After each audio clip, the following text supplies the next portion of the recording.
It was finally time. Ever since the cave was discovered in the mountain next to my hometown, I had always wanted to explore it. It was my right after all. I was the one who found it in the woods as a child. But everyone always told me I was too young to try. So I did the obvious thing and waited it out. I waited 12 years, watching the cave become a point of attraction for scientists and explorers, dreaming about being one of them someday. Literally, barely any nights passed without me descending into those depths in my dreams, camping in the darkness and discovering new tunnels, and sometimes even stumbling upon unknown cave monsters and trying to run away from them, failing and yelling out in agonizing futility as I got ripped to shreds. That did not deter me, however. On the contrary, every single dream I had inflated my thirst for it. I swear I could actually hear it calling out to me, a call to descend, begging me to see it in all its glory and mystery. And now, after my 12th year of waiting, I stood in front of the cave mouth. I had prepared everything I could, my skills polished to their utmost extent through exploring smaller, safer, more well-explored caves, and my equipment had been checked and tested tenfold. The cave was one of the more mysterious ones in the world, its true depth yet to be known despite the vast number of explorers having tried. It was almost as if it had been saving its biggest mysteries for me, as if it knew it belonged to me. I could still hear its call, now louder than ever, emanating from the abyss that was the cave mouth. And although I did have my own internal thoughts reminding me of the dangers, I chose to descend. This being my first time exploring a cave of this scale, I was accompanied by a relatively, and disappointingly, large team of 3 fellow rookie cavers led by 2 veterans. We walked into the entrance to the first of many shafts we would have to climb down. The leaders had tied a rope to a tree a short distance from the mouth and lowered it into its shaft. One of them went down, and the remaining one helped lower us down one by one. It took me 5 minutes to scale it down. They then followed us, and we set forth into a tunnel, which led us to a narrow gap in the wall we were told we had to crawl through on all 4s. The crawl was 15 meters long, but we felt surprisingly safe thanks to our chaperones.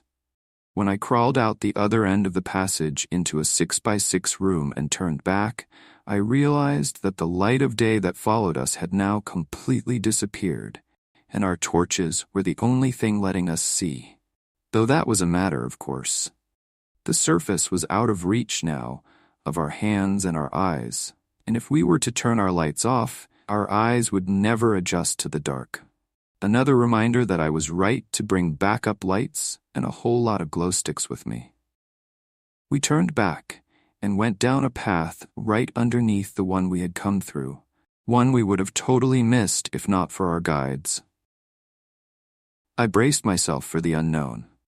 For a few hours or so, our guides led us through some more shafts and tunnels, both narrow and wide, of the maze, describing the hallmarks we went through and telling of their own experiences and discoveries in it.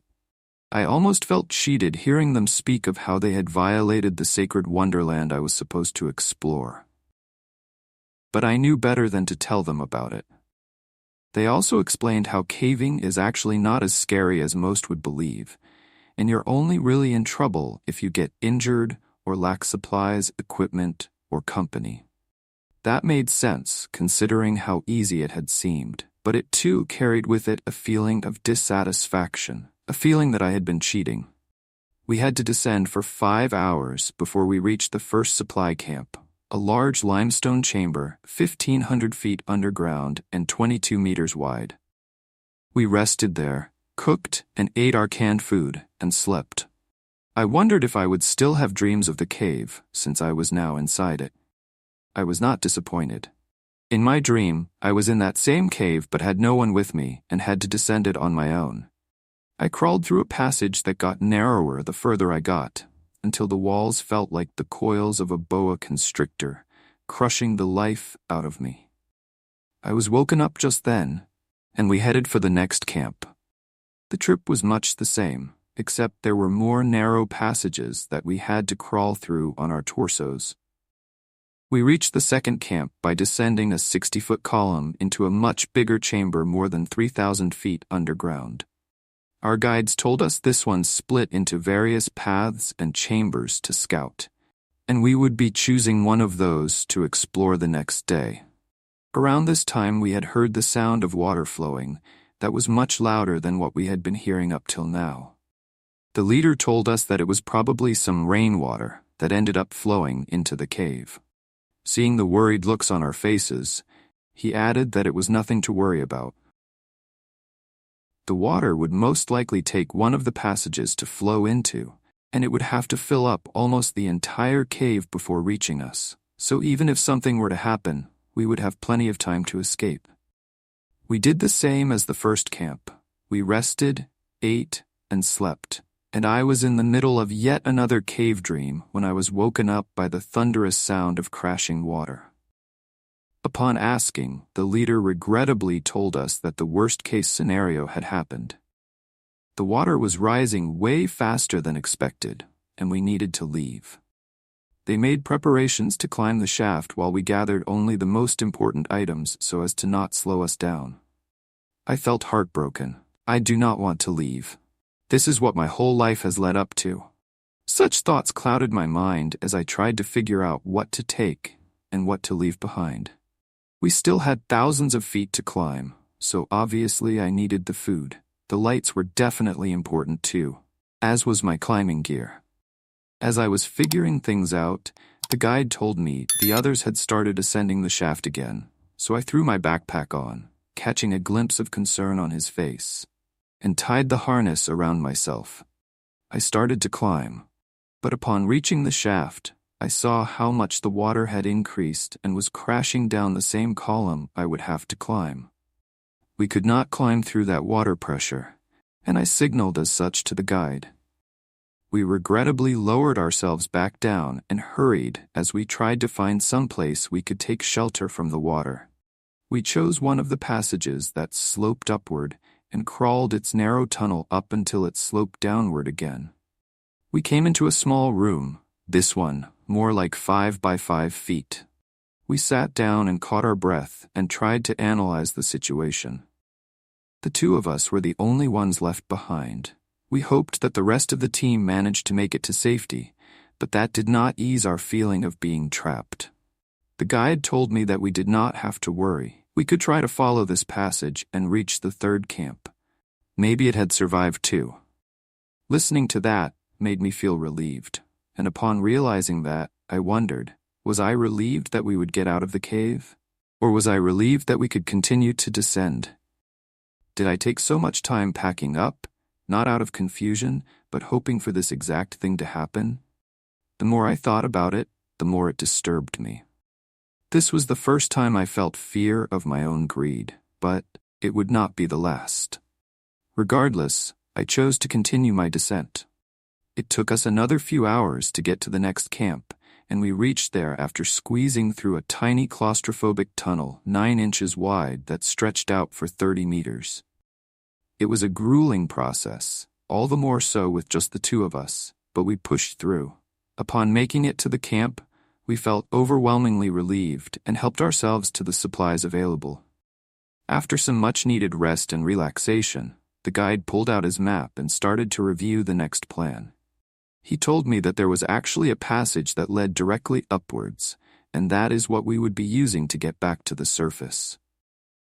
I was not paying much attention, however. My mind was overcome by the dread again. Dread of the demon I had come to know as my greed. I saw that, right below the passage the guide said would lead us upwards, there was another passage going downwards. As soon as I saw that, my mind let go of everything else. Every other sound, feeling, and everything in my visual view was pushed out of my observation. All I could think was, I want to go there. The guide had to shake me to bring me back to my senses. He was concerned for me and told me to sleep for now. We would start our ascent the next day. The both of us laid down to sleep together on the wet rocks. I awoke a few hours into my sleep. I lay on my side, seeing the cave we were supposed to take visible in the faint light right in front of me, its entrance slightly illuminated, as if showing us the hope inside its mouth and up its liberating climb. Below that, however, was something different. Below that was a Stygian abyss that not only gazed into me as I entered, but also called out to me.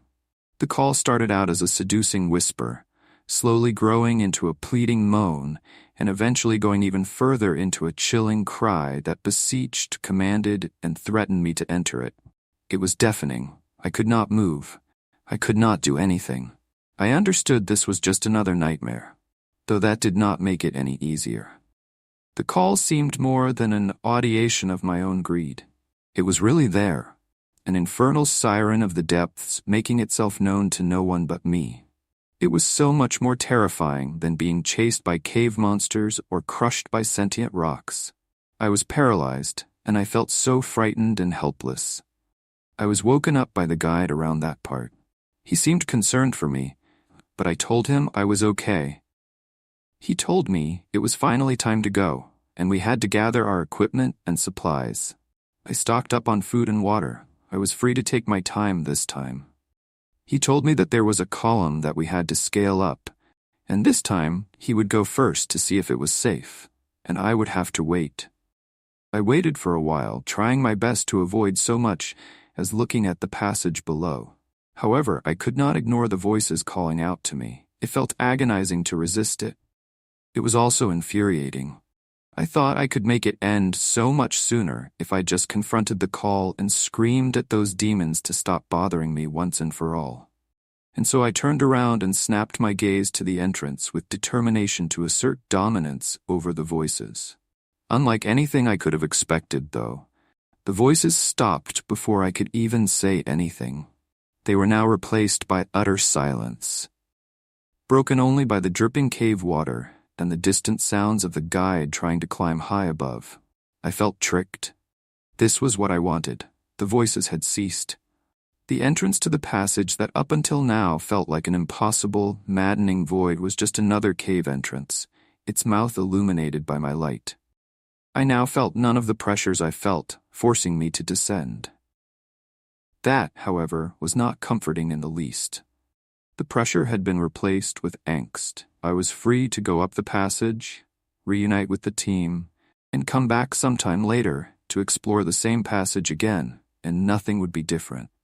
I now had my free will back. I could choose, and that was the reason behind the anger. The fact that I now had nothing pushing me to descend. It was just my own desire, my demon of greed. I wanted to go down there.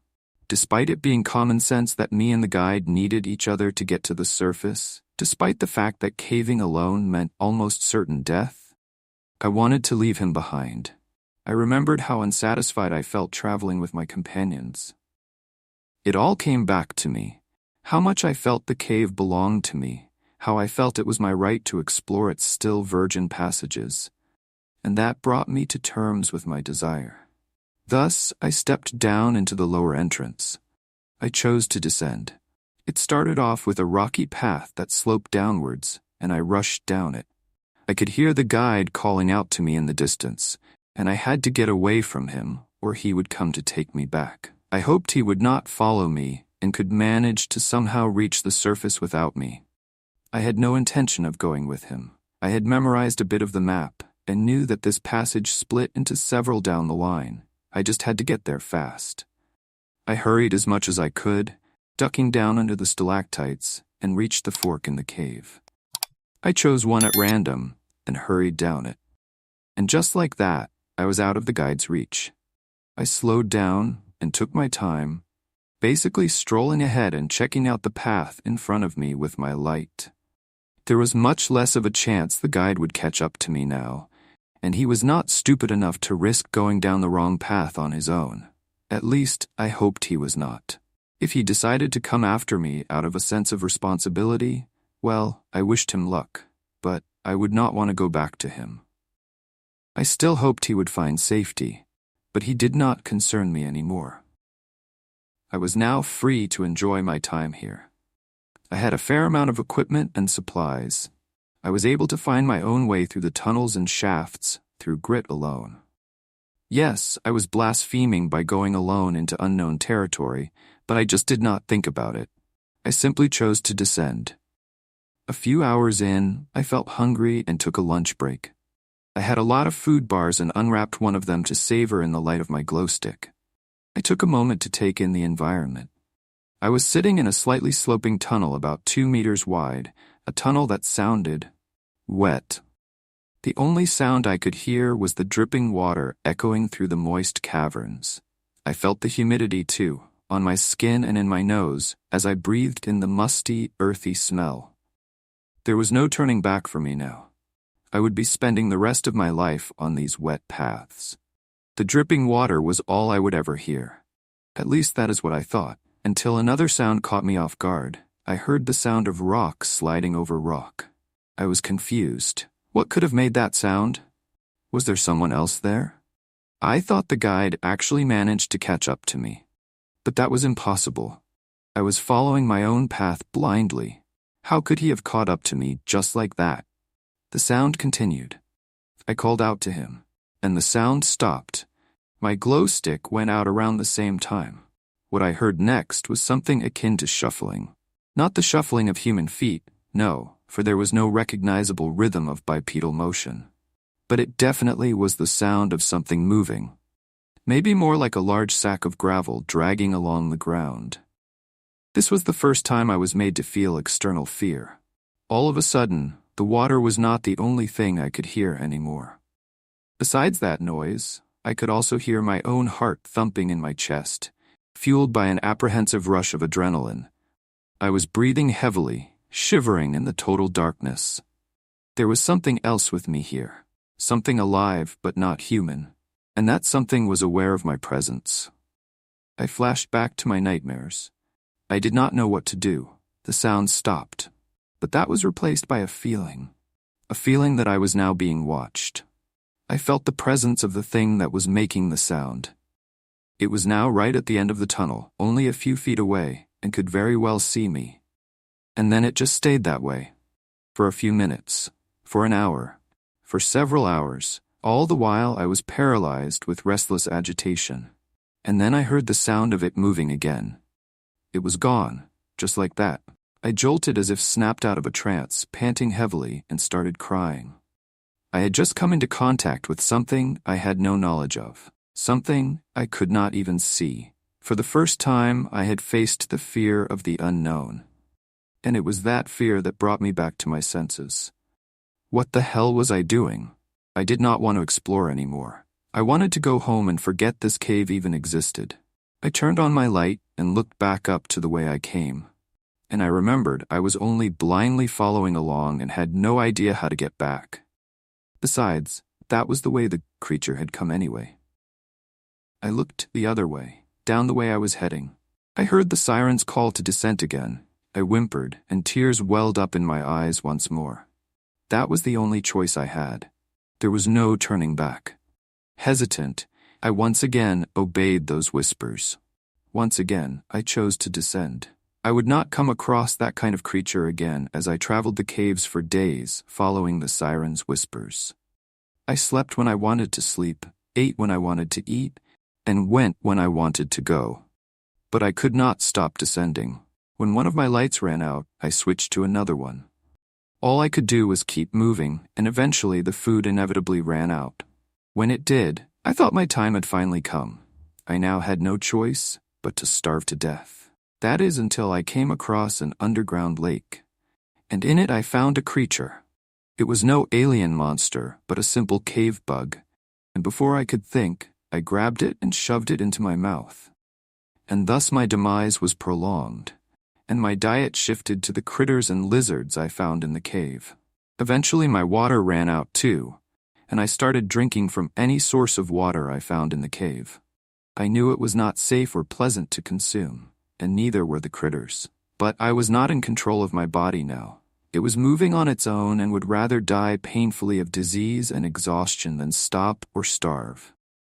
I somehow managed to avoid any major injuries, and the voices compelled me to ignore any minor cuts and scrapes.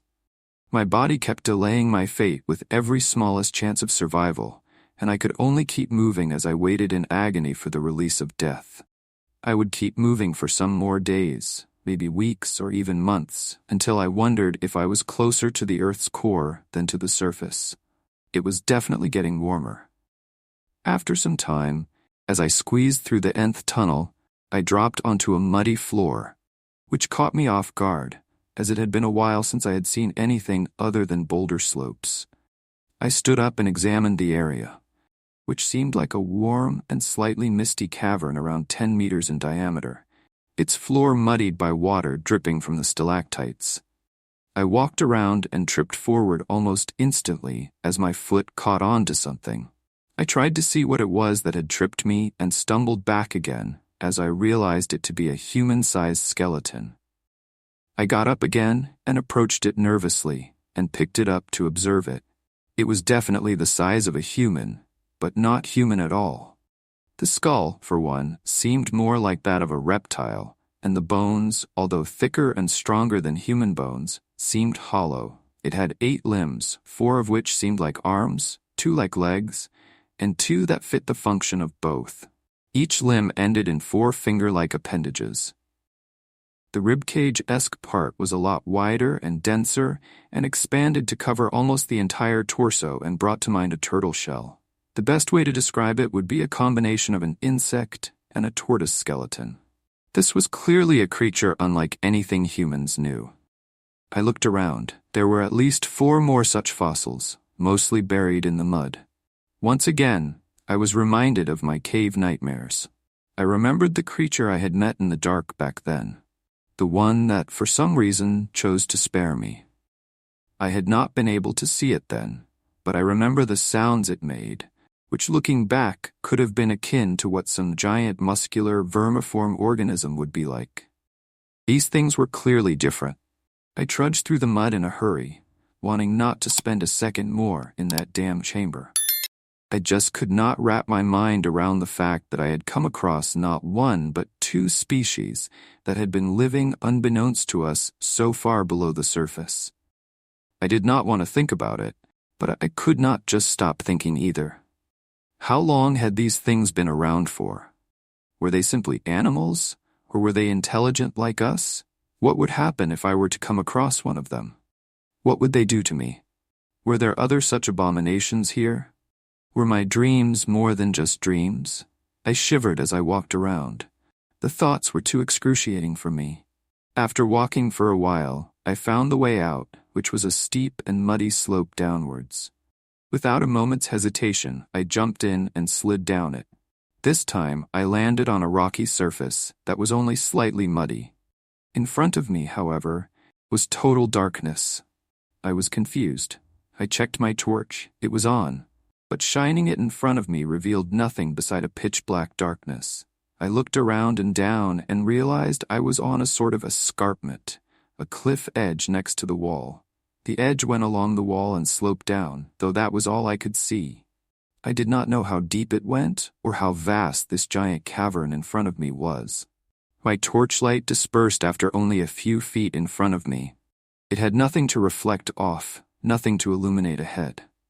The cosmic terror enveloped me again. Up until now, when I stared into the darkness of the caves, I could feel it staring back into me, as if it were enjoying how much it intimated me. This was nothing like that. The abyssal void I faced now felt like it did not so much as notice my presence. It did not care how I felt. It did not care if I was even here. Yet it was right in front of me, seeming to expand its cold, uncaring tendrils of horrifying nothingness into and beyond me, stretching fathomlessly deep below, cosmically vast around, and endlessly unending within. No description would ever be enough to capture it. It was like meeting God and peering right into his sheer, true, innate and raw cosmic indifference, like dissolving yourself in the soup of total infinity itself. It was truly and utterly maddening. After shuddering in maddened despair for hours on end, I heard the siren again, and again I answered it by forcing my rubbery legs to follow the path along the cave wall. Walking down around the darkness, I could not help but try to encapsulate its vastness by my reason. It was an underground cavity, clearly, but the sheer size was far beyond anything thought possible. The entire cavern should have collapsed under the pressure of the rocks above it. I wondered if it was the cause of deliberate intervention. Even if it was, though I could not so much as guess what any comprehensible purpose of it was in the first place. One possibility that I hoped to God was not true was that it was as a nest for some other sort of beast of incredible yet terrible proportions. After walking for hours on end until the call to descent itself faded out, I found another exit on the side of the same path. I made no second thought about choosing that foot-wide tunnel over the aggravating spiral that ran uninterrupted down for who knows how long. I half crawled, half slid my way down it, and ended up in another chamber, this one having nothing suspicious but the entrance to a shaft. Thinking it was still better than the void I had come from, I scaled it down and followed the passage it led to. It was on that path that my exhaustion caught up to me. I put my equipment down, turned my light off, and curled up to sleep while still holding it. For a while now, the cave dreams had stopped haunting me, but they were replaced with something more torturous. Like many times before since I had been lost underground, I remembered the time before I had set foot in these damned places. I remembered the companions I came with and had abandoned for my own insolent greed. I regretted everything up to that point. I cursed myself for wasting my life chasing these rock mazes. This cave did not belong to me. I belonged to it. I should have lived my life like everyone else and not some cave-worshipping fool. Even if I had come here, I should have stayed with my crew and followed my instructors. I prayed, more sincerely than I ever had in my life, for a chance to go back, to trade every choice I had made that brought me here for a simple chance to be back on the surface. I cried myself to sleep, wishing I would wake up at home. Having spent so long down here, I had gotten used to waking up in total darkness. That is why I slept with a torch in my hand. I would wake up, rub my eyes, and turn it on before getting ready to move on again. Which is precisely why I was too confused and still considered myself to be dreaming when I woke up and found I could just barely see the rock wall in front of me. I looked at my torch. It was off. I turned it on, examined the passage, and turned it off again. It got dark, but my eyes adjusted after a while, and I could see again. There was light here. I punched the wall to see if I was not dreaming. After my painful yet overjoyed confirmation, I grabbed my things and set forth, hoping to find the source of the literal light at the end of the tunnel. I was almost jogging. The hope had brought forth a hidden feeling of excitement I had forgotten long ago. The tunnel went on for a few dozen meters, and the air was now starting to get more humid. I could feel my heart thumping in my chest as I took the last turn and faced the exit that had a few rays of light shooting through its mouth. I stepped forth and cried out in awe at the sight in front of me. It was a city, an underground metropolis, or the ruins of one at least. I had come out into the bottom of a massive valley of some sort, one that seemed to almost stretch out and up forever, but one that did end, appearing like a crack in the ceiling, one lit up with daylight. It was actually really deep, however, around 6 kilometers by my estimate. That is how far below I had wandered. Still, the exit was right there. The walls of the trench had buildings, structures, and bridges either carved into it or built into it, and they seemed to extend along the walls right up to the surface. In the near distance, on the bottom surface, there was a dense network of bridges leading to and from a condensed cluster of tall spires and prism-shaped buildings, with a pyramidal structure in the dead center of the cluster that towered above the others and resembled a Sumerian ziggurat. I could tell it was abandoned, as the structures were all covered in vines and moss, surprising to find any at this depth, and there were no sounds to signal any active population. There were distant sounds of birds and other wildlife, though, which were, again, strange to hear at this depth. I looked around in marvel at a city the likes of which I had never been aware of. Then I remembered the discoveries I had made up until now, and the marvel changed into the same. Now familiar. Fear of the unknown. Perhaps this city was not a human construction. Knowing that, I started retreating back into despair, now adding on to the fact that I did not know where I should go. I had been following a single path and had not come across any possible alternatives. I definitely did not want to go back to that pit of blackness, but it could not have been safe walking around in this place on my own either. Next came the sensation from back when I encountered the creature in the dark. The feeling of being watched. There was definitely something or things hidden somewhere in those ruins, and I did not want to step forth in there. I felt cornered and helpless again. I leaned against the wall of the entrance I had come out of and contemplated taking my own life to just get it over with, as I hopelessly looked around what I could see in the city. My eyes drifted back to the ziggurat in the middle and the cluster of buildings and bridges around it. I scanned the paths of the bridges and traced one that seemed to lead up to the surface. I traced it back down to the ground, and my eyes followed the path I would have to take to reach it. I still felt eyes on me. The danger still lingered. Slitting my throat still seemed the best way out. But maybe, just maybe, I could make it. Maybe if I held on to the faint glimmer of hope, I could go back to the life I so took for granted. I stood up again, keeping low and carefully sneaking around, in a way that I knew was really pointless given how in plain sight I was, but had to be tried. I walked, crouched down, and moving along the right wall. It was something I felt I had to do, but it still did not make me feel any safer. Being so close to the wall and touching it made me realize it was not a valley at all, but an artificially constructed straight wall, strewn with writings and hieroglyphs, none of which I understood or even wanted to. That being said, I did see a lot of drawings and carvings of some particular giant amorphous beast, one I could at my best describe as having the features of a slug, an arachnid, and a reptile.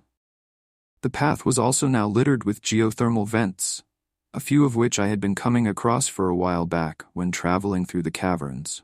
The difference being that these vents apparently had broken the paved ground and seeped through it, enveloping the path and lower parts of the city with a warm mist. It did make sense, considering how far below I was at that point. Before I knew it, I had been walking through the underneath of the heart of the city. Whatever watched me had not harmed me so far. It could even just have been my own exaggerated sense of danger. The buildings I wanted to reach were relatively close to me now. The path I would take to get to the surface was an incline starting from the floor and lying atop a building that tapered underneath it to the ground. I wondered how this city functioned, what the point of that unique cluster was, and how many years this city dated back. Maybe even before us.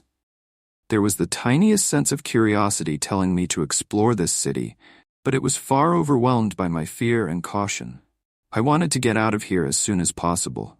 Although, perhaps if I managed to make it, I could bring home probably the greatest discovery in history. This added sense of possible fame rekindled the embers of hope in my heart. All the anxiety was now gone. The sounds of the wilderness far above me now sounded like a greeting. I was now a lot less afraid, and in much more of a hurry to head up that path and back home.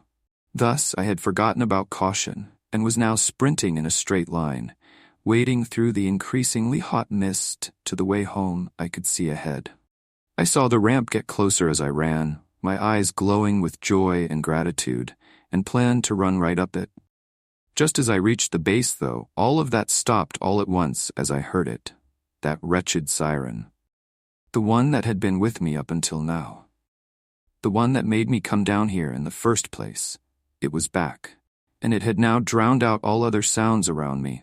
Waves of confusion, disbelief, and discomfort all washed over me. Why? Why now? The way outside was right in front of me. I had decided I wanted no more of this descent. Besides, where else would I go?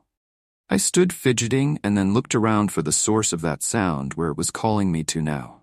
Then I saw it. Another cave is right beside the ramp on the side of the wedged building. It was enveloped in mist and now called out to me hauntingly. I shook my head in unbelief. No, I do not want to go there. But the voice, it just will not stop. I turned on my light to see inside its entrance. It turned on, flickered a bit, and went back out. It had no more battery. I had no other torch left, and I had used up all of my glow sticks. If I went in there, I would be going in totally blind and had no idea what I would encounter there.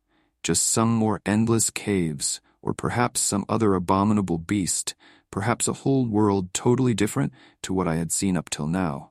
Perhaps something entirely. It was hotter than the vents around me, hot enough to make me sweat buckets while standing outside it. I was dehydrated, and I had not eaten in days, as I had not been able to find even any bugs to eat. And despite the sounds of the wildlife above me, there was no such thing for me here either, and the voice sounded like it did not want me to go up even to secure food. The prospect of a way out had given me some hopeful energy, but now I was running on fumes. I felt sick. By all accounts, I would not return alive if I chose to go down there. I looked back up to the path leading to the surface. Hope, a way home, it was right there. Yet despair had the audacity to call out to me now when it was right in front of my grasp and tell me to descend to my death. Did it know my soul that well?